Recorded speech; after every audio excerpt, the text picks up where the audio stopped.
Trump കയറി പെട്ടെന്ന് മാന്യനായത് ആരും വിശ്വസിച്ച മട്ടില്ല.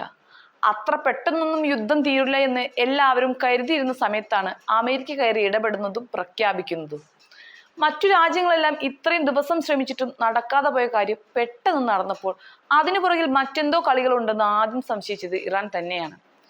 തങ്ങൾ യുദ്ധം നിർത്തിയാൽ ഇസ്രയേലും അമേരിക്കയും കൂടി അക്രമം കൂട്ടുമെന്ന് പേടിച്ച ഇറാൻ പരസ്യമായി വെടിനിർത്തൽ പ്രഖ്യാപിച്ചതിന് ശേഷവും വീണ്ടും ഇസ്രയേലിനെ പോയി ചൊറിയുകയാണ് ചെയ്തത്. ഇന്ന് രാവിലെയാണ് വെടിനിർത്തൽ കരാറുമായി ബന്ധപ്പെട്ടിട്ടുള്ള കാര്യങ്ങളിൽ അനുകൂലമായ നിലപാട് ഇറാനും ഇസ്രയേലും എടുത്തത്. പക്ഷേ ഇറാൻ ഇസ്രയേൽ വെടിനിർത്തൽ പ്രാബല്യത്തിൽ വന്നതായി US പ്രസിഡന്റ് ഡൊണാൾഡ് ട്രംപ് പ്രഖ്യാപിച്ചതിന് പിന്നാലെ വെടിനിർത്തൽ ലംഘനം നടന്നതായി ആരോപണം ഉയർന്നിരിക്കുകയാണ്.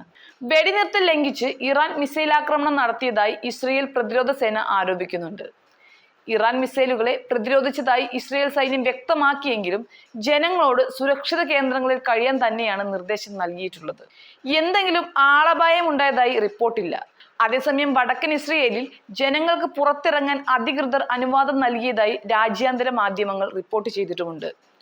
ഇറാൻ വാക്ക് മാറ്റിയതോടുകൂടി ശക്തമായി തിരിച്ചടിക്കാൻ തന്നെയാണ് ഇസ്രയേലിന്റെ തീരുമാനവും. അതിനുവേണ്ടി പ്രതിരോധ മന്ത്രി ഇസ്രയേൽ കാറ്റ്സ് സൈനിക ഉദ്യോഗസ്ഥന്മാർക്ക് നിർദ്ദേശം നൽകിയിട്ടുണ്ട് എന്നാണ് ലഭ്യമാകുന്ന വിവരം. അതേസമയം വെടിനിർത്തൽ ലംഘിച്ച് ഇറാൻ വിക്ഷേപിച്ച മിസൈലുകൾ പ്രതിരോധിച്ചതായും IDF അറിയിച്ചെങ്കിലും ഇസ്രയേലിന്റെ ആരോപണം ഇറാൻ നിഷേധിക്കുകയാണ് ഉണ്ടായത്. വെടിനിർത്തൽ പ്രാബല്യത്തിൽ വരുന്നതിന് തൊട്ടു മുൻപ് ഇറാൻ നടത്തിയ ആക്രമണത്തിൽ ഇസ്രയേലിൽ 4 പേർ കൊല്ലപ്പെടുകയും നിരവധി പേർക്ക് പരിക്കേൽക്കുകയും ചെയ്തതിനെ തുടർന്ന് ഇസ്രയേലിന്റെ ആക്രമണത്തിൽ ഇറാനിൽ 9 പേർ കൊല്ലപ്പെടുകയും 33 പേർക്ക് പരിക്കേൽക്കുകയും ചെയ്തിരുന്നു. പശ്ചിമേഷ്യയെ മുൾമുനയിൽ നിർത്തിയ 12 ദിവസത്തെ ഇസ്രയേൽ ഇറാൻ സംഘർഷത്തിൽ ഇന്ന് രാവിലെയാണ് US പ്രസിഡന്റ് ഡൊണാൾഡ് ട്രംപ് വെടിനിർത്തൽ പ്രഖ്യാപനം നടത്തിയത്. വെടിനിർത്തൽ പ്രാബല്യത്തിൽ വന്നതായും ദയവായി അത് ആരും ലംഘിക്കരുതെന്ന് ട്രംപ് സാമൂഹിക മാധ്യമങ്ങളോട് അറിയിക്കുകയും ഉണ്ടായി. പിന്നാലെ ഇസ്രയേൽ ഇത് സ്ഥിരീകരിക്കുകയും ചെയ്തു. അതേസമയം വെടിനിർത്തൽ പ്രാബല്യത്തിൽ വന്നതായി ഇറാൻ ഔദ്യോഗിക മാധ്യമങ്ങൾ റിപ്പോർട്ട് ചെയ്തിട്ടുണ്ടെങ്കിലും ഇത് സംബന്ധിച്ച് സർക്കാർ തലത്തിലുള്ള ഔദ്യോഗിക പ്രതികരണം ഇതുവരെയും വന്നിട്ടുണ്ടായിരുന്നില്ല.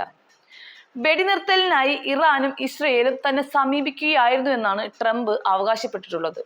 ഖത്തറിന്റെ മധ്യസ്ഥതയിലാണ് വെടിനിർത്തലിന് ഇറാൻ സമ്മതം അറിയിച്ചത് എന്നാണ് US ഉദ്യോഗസ്ഥരെ ഉദ്ധരിച്ചുകൊണ്ട് CNN റിപ്പോർട്ട് ചെയ്തിരിക്കുന്നത്.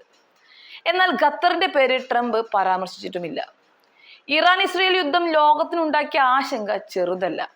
അമേരിക്കയിൽ നിന്നും ആഭ്യന്തരമായി ഉയർന്ന എതിർപ്പുകളും ഗൾഫ് രാജ്യങ്ങളുടെ ആശങ്കയും തള്ളിയാണ് ഈ യുദ്ധത്തിൽ അമേരിക്ക പങ്കാളിയായത്. ഇറാന്റെ മിസൈൽ പ്രഹരശേഷിയെ വില കുറച്ച് കണ്ട് ഇസ്രയേലിനും കിട്ടിയത് 8ന്റെ പണി തന്നെയാണ്. ഇറാൻ മർമ്മത്തിൽ പ്രഹരിച്ചതോടുകൂടിയാണ് ഈ വിഷയത്തിൽ എത്രയും വേഗത്തിൽ സമാധാനമുണ്ടാക്കാൻ ഡൊണാൾഡ് ട്രംപ് ഇറങ്ങിത്തിരിച്ചത്. എന്നാൽ അതൊക്കെ വെറും വെള്ളത്തിൽ വരച്ച വരയായ പോലെ ആയി എന്നാണ് നിലവിലെ സാഹചര്യം വ്യക്തമാക്കുന്നത്.